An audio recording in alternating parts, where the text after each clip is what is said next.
나의 바위, 나의 구원이신 하느님, 내 머리의 생각과 내 입술의 말들이 주님 마음에 들게 하소서. 아멘. 여러분 안녕하세요. 그동안 건강하게 지내고 계신지요? 예수 부활의 기쁨을 담아서 다시 한번 여러분에게 인사를 드립니다. 보고 싶은 그리움을 담아서 여러분에게 축복의 인사를 나눕니다. 부활의 생명과 기쁨, 사랑과 은총이 교우 여러분 그리고 가정에 풍성히 넘치기를 빕니다. 부활은 생각지도 않은 고통과 상실에서 시작되었습니다. 예수님께서 고난받으리라고 예고하셨지만 제자들은 결코 마음에 두지 않았습니다. 그런 뒤에 사랑하는 예수님을 잃었습니다. 부활은 어쩔 수 없는 그리움에서 시작되었습니다. 고통의 현장에 있었든 없었든 동고동락했고 풍찬 노숙했던 선생님을, 친구를, 사랑하는 이를 잃은 뒤에 밀려드는 그 텅 빈 느낌이 너무 컸습니다. 오직 다시 보고 싶다는 그리움만이 우리를 부활의 동산으로 다시 이끌었습니다. 부활은 눈물로 발견하는 사건이었습니다. 상실과 그리움의 눈물이 앞을 가려서 잠시 착각하기도 했지만 그 눈물은 우리 눈을 덮고 있던 자기 고집과 주장의 허물을 말끔하게 씻어내리는 것이었습니다.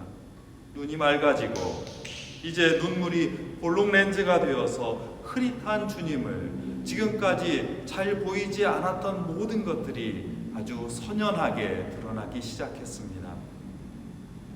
부활은 상처를 확인하는 사건이었습니다.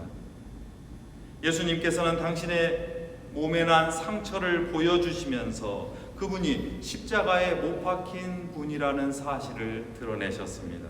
아니, 그보다는 부활하신 몸에도 여전히 상처가 있다는 사실을 우리에게 직시하라고 알려주셨습니다. 아무리 깊은 신앙인이라 하더라도 저마다 모두 상처를 지니고 있다는 사실을 깨닫게 해주셨습니다. 우리는 지금 예기치 않은 고통과 상실을 겪고 있습니다. 전 세계에서 많은 사람들이 코로나 바이러스 전염증으로 고통받고 사랑하는 사람을 잃고 있습니다. 우리는 이 순간 함께 만나지 못하는 아쉬움 속에서 서로를 그리워하고 있습니다. 여러분은 지금 저를 바라보고 있지만 제 눈앞에 펼쳐진 것은 카메라 뒤편에 있는 텅 빈 성당입니다. 텅 빈 무덤처럼 느껴지고 안타깝고 눈물겹습니다. 바로 이때 아무도 없는 이 공간이 부활을 증언하는 빈 무덤이라는 사실을 깨닫습니다. 빈 무덤 너머 여러분은 지금 제 앞에 분명하게 존재하기 때문입니다. 여러분을 그리워하는 마음으로 이 자리에 여러분이 서 있기 때문입니다. 여기에 계신 신부님들의 촉촉한 눈으로 여러분 한 사람 한 사람을 부활의 생명으로 목격하고 있기 때문입니다. 바로 이 순간 여러분도 이 제대의 공간을 바라보면서 부활의 상황, 부활의 증인으로 이 상황을 목격하고 있습니다. 안타까움으로 그 얇은 화면에 펼쳐지는, 그러나 그 얇은 화면 속에서 더욱더 깊이 펼쳐지는 이 성당의 공간으로 쑥 들어와 계시기 때문입니다. 여러분의 그리운 눈 속에 잠시 떨어져 있는 저와 신부님들을 여러분의 눈이 목격하고 있기 때문입니다. 아직도 아물지 않은 상처를 안고 우리는 하느님을 예배하는 자리에 귀와 눈을 모으고 마음을 들어 올려서 함께 예배하고 있기 때문입니다. 이처럼 그리움이 그리움을 만나고 눈물이 눈물을 만나고 상처가 상처를 만날 때 우리는 부활의 증인이 되고 부활의 공동체가 됩니다. 우리는 부활 속에서 여전히 만나고 있습니다. 부활의 사건은 이 현실을 고통스럽게 인정할 때 우리에게 다가옵니다. 제가 여러분과 이미 여러 번 나누었던 시를 다시 한번 소개하고 싶습니다. 20세기에 빼어난 시인이자 성공의 신자였던 T.S. 엘리엇은 황무지에서 이렇게 읊었습니다. 4월은 가장 잔인한 달, 죽은 땅에서 라일락을 키워내고 기억과 욕망을 뒤섞고 무딘 뿌리를 봄비로 휘젓느니 겨울은 따뜻했었네. 대지를 망각의 눈으로 덮어주고 말라빠진 뿌리로 가녀린 목숨을 먹여주었으니. 이 화사한 봄날이 왜 시인에게는 그토록 잔인했을까요? 시인은 역사상 가장 참혹한 전쟁 가운데 하나였던 제1차 세계대전을 생각했습니다. 1914년부터 18년까지 있었던 이 전쟁 속에서 군인 900만 명 그리고 민간인 1,900만 명이 목숨을 잃었던 아주 참혹한 전쟁이었습니다. 그러나 세월은 그 역사를 망각하고 아무렇지도 않게 흘렀습니다. 시인은 그 망각 위에서 꽃이 피어나는 모습을 지켜보기 어려웠습니다. 금세 잊고 아무 일이 없었다는 듯이 살아가는 그 사람들의 모습이 참으로 잔인했습니다. 그 탓에 이 4월의 봄을 잔인한 달이라고 한탄했습니다. 시인을 따라 우리도 우리나라 역사에 새겨진 4월의 잔인한 역사를 잠시 되새깁니다. 지난 4월 3일은 제주 4.3 항쟁의 72주년이었습니다. 정치와 이념의 갈등 그리고 그 분쟁이 수십만의 생명을 앗아간 참혹하고 잔인한 사건이었습니다. 저는 이를 후세 역사가가 붙인 항쟁이라는 이름보다는 너무 아픈 잔혹한 슬픔의 사건으로만 기억하고 싶습니다. 인간의 편협한 생각이 서로 충돌하고 미워하고 서로를 없애버리려 하면서 이 일이 일어났습니다. 이 잔인한 사건과 그 희생자들을 역사가 지났다고 해서 세월이 흘렀다고 해서 우리는 잊을 수 없습니다. 오늘 4월 19일로 1960년 4.19 혁명 60주년을 맞이합니다. 자유와 정의 그리고 민주주의를 위해서 시민과 학생들이 아주 소박하게 외치기 시작했습니다. 그것이 다시 분노의 행진으로 이어지고 권력자의 하야를 이끌어냈던 이유는 분명합니다. 억눌리고 힘없는 사람들이 이제는 안 되겠다고, 이제 부패와 폭력의 정치를 그만둬 달라는 그런 평화로운 요청을 했을 때 그것을 폭력으로 묵살하고 오히려 생명을 앗아가는 잔인한 일을 벌였기 때문이었습니다. 연세대학교에서는 올해 60년 전 4.19와 연세대학교의 참여를 기록한 사진 전시회가 열렸습니다. 연세대 의과대학 박물관장으로 계신 우리 교회의 김세훈 루가 위원님께서 제게 사진 2장을 보내주셨습니다.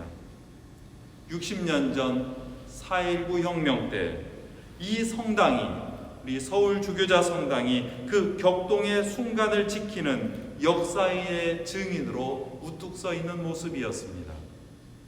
지금은 우리 성당 옆에서 서울시 의회 건물로 쓰이고 있는 곳은 바로 4.19 혁명이 일어났던 60년 전 당시 국회의사당이었습니다. 우리 성당과 이 마당은 그때의 외침을 60년째 그 메아리 쳐서 담고 있습니다. 고통받고 억눌렸던 시민들의 행진과 그 함성을 우리 역사의 부활의 사건으로 우리 성당은 지켜보고 있었고, 실제로 당시 이곳 이 자리에서 많은 이들이 부활절을 지키고 있었습니다. 지난주 4월 16일은 300여 명이 훌쩍 넘는 고등학생을 태운 세월호가 아이들의 생때 같은 목숨, 꽃 같은 생명과 함께 가라앉은 날이었습니다. 6년 전 그날은 주님의 순환을 기억하는 성주간이었습니다. 그날은 유다의 배신을 깊이 생각하는 성수요일이었습니다. 그 아픔이 전 국민의 마음을 찢어놓았고 그 눈물이 이 나라를 적셨고 그 상처가 아직도 아물지 못해서 건드리기만 해도 핏기를 담고 쓰라리게 벌어지고는 합니다. 우리 성당은 지난 6년 동안 그 울부짖음을 묵묵히 듣고 숨죽이며 흐느껴야 했습니다. 더 쓰라린 고통은 이 상처를 후벼 파는 냉소와 무관심 그리고 억측과 비난이었습니다. 이 모습은 배신하는 유다의 모습이었고 그 때문에 여전히 우리의 4월은 잔인하게 남아있는지도 모르겠습니다. 그러나 우리 신앙인에게는 이 잔인함을 넘어서고 바꾸는 희망의 기억이 다가옵니다. 깊은 상실감과 눈물로 텅 빈 무덤을 바라보았던 기억입니다. 지금 저와 여러분은 텅 빈 성당을 안타깝게 바라보고 있습니다. 아직은 두려움에 떨면서 다락방에 모여 문을 걸어 잠궜던 그런 기억입니다. 지금 저와 여러분은 집안에서 사무실 안에서 조심스럽게 거리를 유지하면서 서로 격리하며 살아가는 그 현실과 겹칩니다. 놀랍게도 부활하신 예수님은 바로 이러한 현실 속에서 우리에게 다가오시고 우리 앞에 등장하십니다. 텅 빈 상실감에 눈물 짓던 이들을 위로하고 격려하는 음성으로 부활이 우리에게 찾아옵니다. 두려움으로 자신을 가다 놓아야 했던 그 폐쇄의 방으로 쓱 들어오시면서 평화의 인사로 우리에게 평화를 선사하시는 그 부활이 우리에게 다가옵니다. 우리는 이 장면에서 그 유명한 의심하는 토마를 다시 만납니다. 예수님의 시신이 사라진 직후 제자들 사이에는 긴박한 대책회의가 열렸을 법합니다. 그런데 왜 유독 토마만은 빠져 있을까요? 스승의 죽음에 절망하여서 낙향했으리라고 하는 추측이 가능합니다. 그러나 여드레 뒤에 그가 다시 제자단 모임에 들어온 것을 보면 꼭 그렇지는 않았던 모양입니다. 이 의문은 두려움에 떨던 다른 제자들과는 달리 토마가 오히려 밖으로 나가서 위험을 무릅쓰고 예수님의 시신을 찾으러 다녔다는 우리의 상상력으로 이끌어갑니다. 그는 제자들의 두려움과는 달리 용기를 가지고 오히려 의심 속에서 신앙을 찾는 사람으로 등장합니다. 실제로 이 절박하고 애타는 용기가 그의 신앙 고백으로 이어집니다.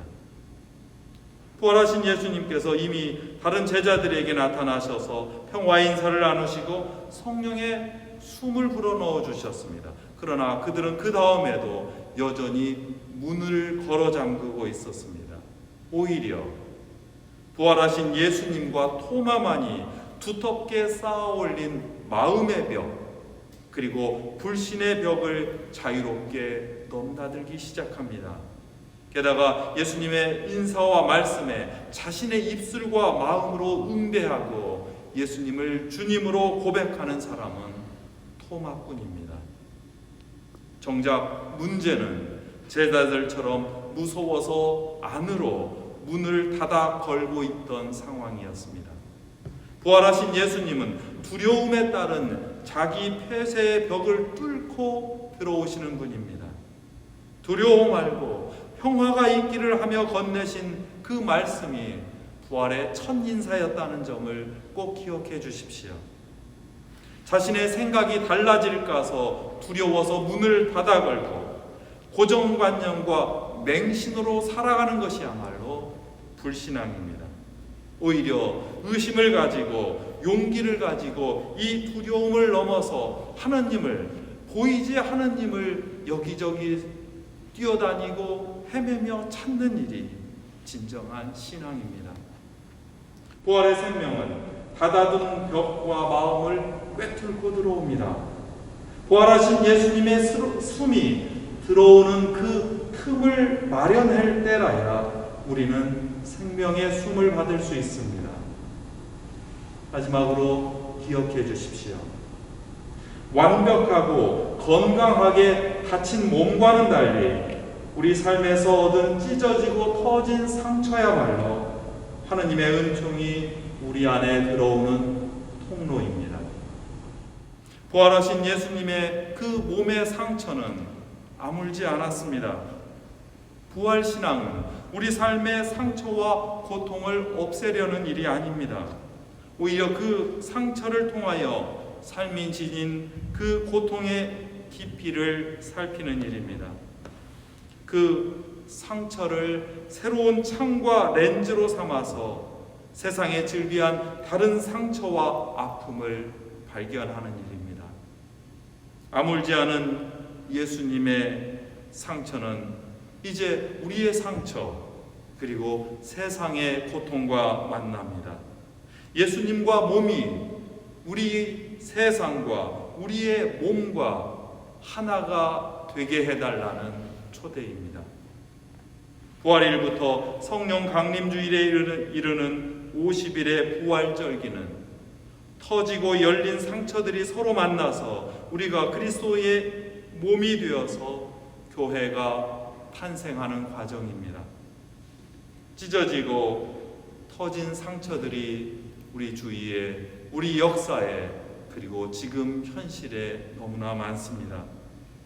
이 역사와 현실의 상처들을 깊이 들여다보지 않고서 어떤 치유를 섣불리 말해서는 안 됩니다. 이 상처의 고통이 만들어내는 울부짖음과 몸부림이 내 귀에 잠시 거슬린다고 해서, 내 눈에 보기 싫다고 해서 외면할 수는 없습니다. 그 외면은 십자가를 바라보지 않겠다는 외면입니다. 그 외면은 부활의 상처를 마주할 일 없이 그저 모든 안녕과 영광만을 위해서만 부활을 바라보겠다는 그런 착각입니다.